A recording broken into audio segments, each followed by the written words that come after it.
ना त्यागो ना भोगो, सिर्फ और सिर्फ साक्षी रहो। यही मैंने अष्टावक्र गीता से सीखा है।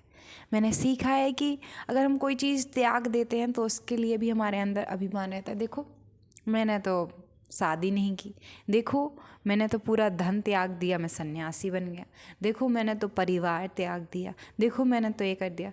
तो वो सिर्फ और सिर्फ जिसने जो त्यागा है उसको उसी में रस आता है, और जिसने जो त्यागा है उसमें इतना रस होता है कि वो छोड़ के भी कहीं ना कहीं उस चीज़ पे ही सोचता रहता है। जैसे जिनने शादी नहीं की होगी वो अक्सर बात करते हुए शादी नहीं करनी चाहिए, या उसके खिलाफ बोलेंगे शादी कर लेनी चाहिए थी। जो शादी कर चुके हैं वो भी ऐसे हैं, या तो वो बोलेंगे कि शादी नहीं करनी चाहिए। तो इन दोनों से अनकिंचित मान, यानी कि दोनों से ही तटस्थ हो जाना, यही है जो है। क्योंकि दोनों का अपना अपना बंधन है, त्यागने का भी और भोगने का भी। कुछ मिल जाए, रास्ता है, आप चल दिए, तो क्या आपने उसको भोग लिया या आपने उसको त्याग दिया? नहीं ना। ये शरीर है, ना तो आपने इसको जन्म दिया है ना आप इसको मारेंगे, तो यहाँ पे आप तटस्थ है ना। जैसे कान है, वो बंद नहीं होते हैं आँखों की तरह, तो वो तटस्थ है, कुछ भी बोल के जाओ, हमने उसको कैसे लिया। तो त्यागना और भोगना ये दोनों ही आपको बंधन बना, ये दोनों ही बंधन है, ये दोनों ही। यहाँ तक कि मुक्ति मोक्ष आश्रम की, अभी मेरा छात्र जीवन खत्म हो गया है, मुझे गृहस्थ जीवन में प्रवेश करना है, गृहस्थ जीवन खत्म हो गया है, वानप्रस्थ। तो इन आश्रमों को ना तो त्यागो ना भोगो, बस इतना सा काम है। सिर्फ देखो, मेरे लिए, मैं हमेशा कहती हूँ मैं बोलना नहीं छोड़ सकती हूँ, कहती थी। अब मैं कहती थी मुझे बोलना नहीं छोड़ना है, और मुझे बड़ा रस आता था जो मौन रहते हैं। हमारे यहाँ, हमारे गांव के बगल में एक गांव है, वहाँ एक मौनी महाज रहते हैं, 25-30 साल से ज़्यादा से उन्होंने बिल्कुल बोला नहीं है। कोई भी कुछ आता है तो वो लिख देते हैं, बोलते नहीं हैं। तो मैं उनके बारे में बड़े, ऐसे कैसे रह सकते हैं। मेरे 1-2 क्लासमेट्स, टीचर्स, कुछ अच्छे टीचर्स और बहुत सारे लोगों को, ऑनलाइन टीचर्स को मैं देखती हूँ बहुत नम्र हैं, बहुत विनम्र हैं, और बहुत सारे लोग तो बिल्कुल मौन है, कुछ बोलते ही नहीं हैं। तो मेरा बड़ा रस रहता है मौन में कि काश कि मैं मौन हो पाती, काश कि मैं बोलना छोड़ पाती। लेकिन मेरे काश से ही बंधन बन गया, क्योंकि ना तो मैं बोलने वाली हूँ, ना मैं वक्ता हो सकती हूँ, ना मैं श्रोता हो सकती हूँ। मैं कौन होती हूँ बोलने वाली? मैं बोल रही हूँ। तो जब आप तटस्थ हो, अभी मैं बोल रही हूँ बट मैं नहीं बोल रही हूँ, ये स्वभाव, यानी कि स्वयं की जो आत्मा है उसका भाव है, तो प्रकट हो रहा है, तो मैं बिल्कुल तटस्थ हूँ, अपने आप हो रहा है, होने दे रही हूँ। ना मैं कुछ पकड़ूंगी ना मैं कुछ छोड़ूंगी, क्योंकि मैं कुछ हूँ ही नहीं। मैं इससे पहले बता चुकी हूँ, मैं साक्षी हूँ, मैं सिर्फ दृष्टा हूँ, मैं सिर्फ देख सकती हूँ, मैं कुछ कर नहीं सकती, मैं करता हूँ ही नहीं, मैं उपभोक्ता हूँ ही नहीं। तो जो ये चीज़ थी कि मुझे मौन की तरफ रस आ रहा था, तो मैं कभी जो मौन होते हैं मुझे उन पे बढ़ाई, उनके लिए आस्था, उनके लिए श्रद्धा पनपती मेरे अंदर से कि ऐसे कैसे हो सकता है। और मैं ये भी साथ में देख रही होती कि कई लोग हैं जो बोलना चाहते हैं और वो बोल नहीं पाते हैं, तो वो मेरी तरह चाहते हैं। तो जो जहाँ है वो बस उसको वो नहीं चाहिए। आप अपने आप को स्वीकृत कर लीजिए, मैं बोल रही हूँ बट मैं नहीं बोल रही हूँ, मैं बोलने वाली कौन होती हूँ? ये विचार मेरे हैं। क्या है मेरा यहाँ? कुछ भी तो नहीं। और जो है कई लोगों को बड़ी समस्या होती है कि वो इतने बड़े सन्यासी हैं, वो धन ले रहे हैं। क्यों सन्यासी को धन नहीं लेना चाहिए या लेना चाहिए, या जो भी है, ना तो त्यागो ना भोगो, दोनों की अति संयुक्ति खराब होती है। इसके लिए उसे एक बहुत बढ़िया कहानी बताते हैं एक बार की, कि एक राजा थे, वो एक भिक्षुक के पास आए। उनका हमें आपको मतलब हमने आपका बहुत नाम सुना है, बहुत आपके बारे में चर्चाएं सुनी हैं, तो मैं रह नहीं सका आपको से मिलने के बिना। आप बताओ, इस झोपड़ी में इतने सालों से रहते हो? कहा तो कहा कुछ दिनों के लिए हमारे महल चलिए। भिक्षुक ने कहा ठीक है, वो महल चले गए।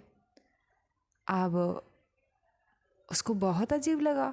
1 महीना, 2 महीना, 3 महीने, 4 महीने, 5 महीने, 6 महीने हो गए, और एक दिन वो आया और बोला कि मैं तो समझता था आप बहुत बड़े सन्यासी हैं, आप में मुझ में फ़र्क ही क्या रह गया? मैं भी तो वही हूँ, आप भी वही हैं, आप भी तो भोग रहे हैं। मैंने कहा कि कुछ फ़र्क नहीं है। मैंने कब कहा कि फ़र्क है? तुम और मैं एक ही तो हैं।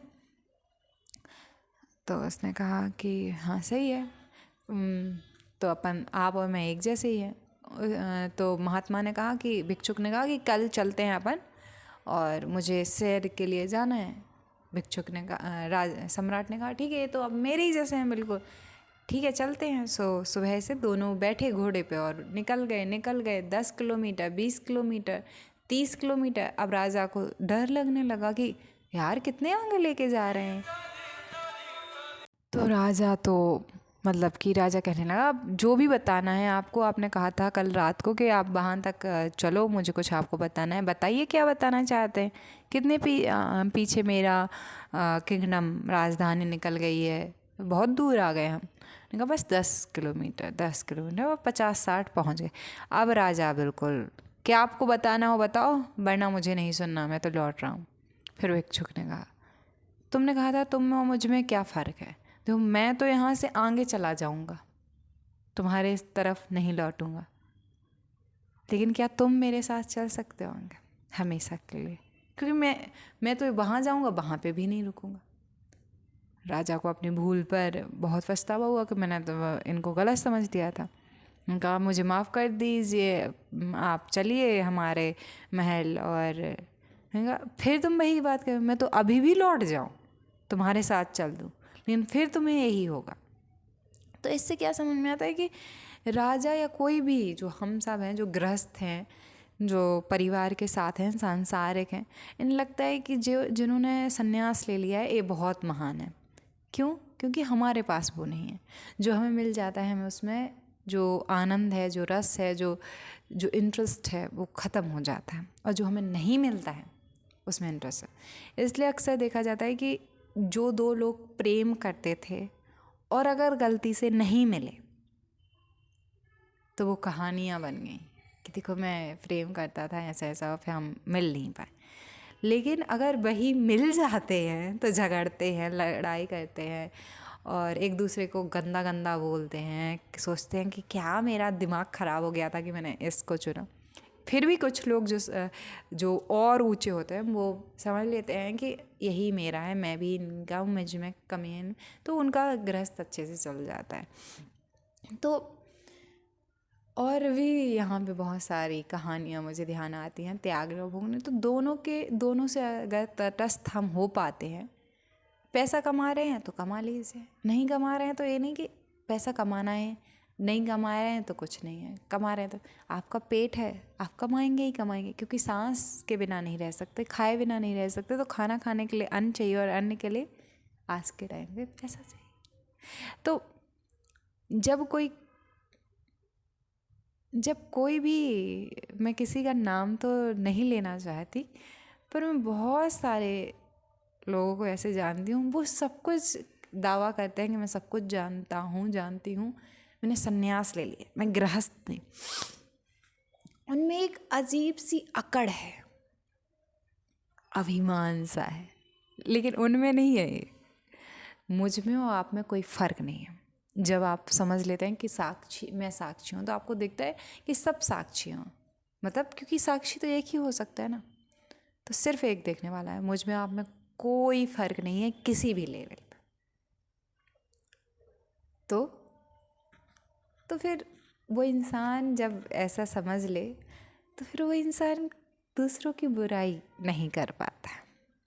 और इसी वजह से नहीं कर पाता है क्योंकि उसके विचारों में इतनी एक तरीके से शक्ति होती है कि वो जो सोचे वो हो सकता है। ऐसा कई लोगों ने कहा है, मुझे अभी इस पे विश्वास नहीं है क्योंकि मेरे साथ अनुभव नहीं हुआ है ऐसा, लेकिन अगर 0.1% भी ऐसा कुछ है तो आप अपने लिए कैसे सोच सकते हो बुरा, क्योंकि आप एक ही हो साक्षी भाव। इसलिए महात्मा जो महान, बहुत महान, रियल में बहुत महान होते हैं, वो कभी गलती से भी किसी के लिए बुरा नहीं बोलते हैं, क्योंकि आप में और सामने वाले में कोई अंतर नहीं।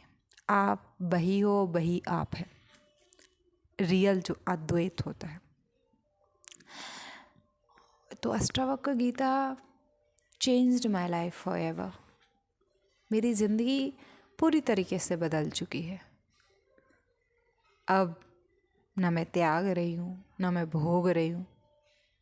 स्वभाव से जो हो रहा है होने दे रही हूँ ऑटोमेटिकली। कोई विचार आए तो फोकस करती हूँ, फील करती हूँ, फ्लो करती हूँ, खूब उसमें बहती हूँ, फ्लाई करती हूँ उस विचार को और फिर उससे कम्प्लीटली फ्री हो जाती हूँ। और हर चीज़ के लिए अब मेरा यही है।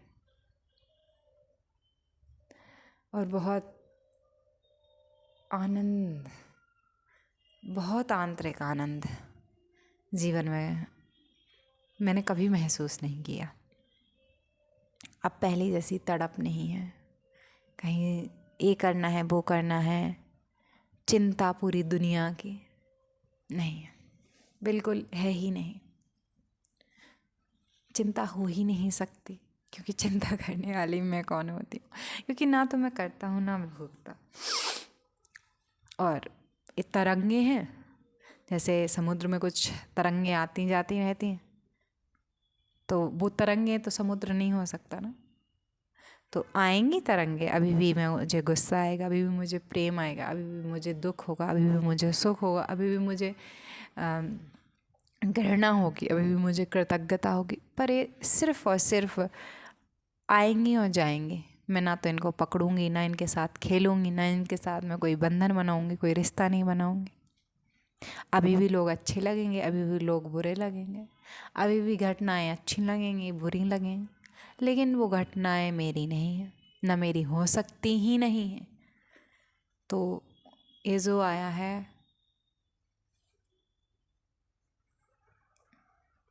ना मैं भ्रष्टाचार कर सकती हूँ, ना मैं ईमानदारी कर सकती हूँ। मैंने एक्टिंग में शुरू किया था ओशो को सुनना।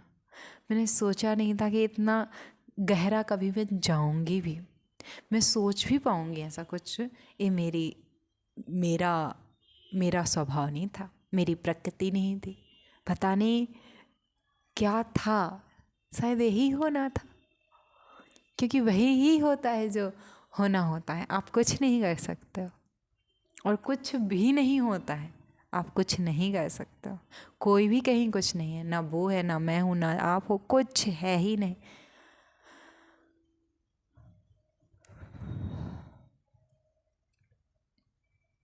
अभिनय अभिनय ही करना है पूरे जीवन में। मैंने अभिनय से ही शुरू किया था ये चैनल। मैंने एक्टिंग स्टार्ट की थी कि मुझे सब पता है, जबकि मैं शब्द भी नहीं जानती थी। ये कर्ता, भोक्ता, साक्षी, जीवन, मृत्यु, आत्मा, ना मैं कुछ नहीं जानती थी। मैंने तो सिर्फ व्यूज़ के लिए सब कुछ किया था। और अभिनय में मैं आज कोई नहीं देखे मुझे,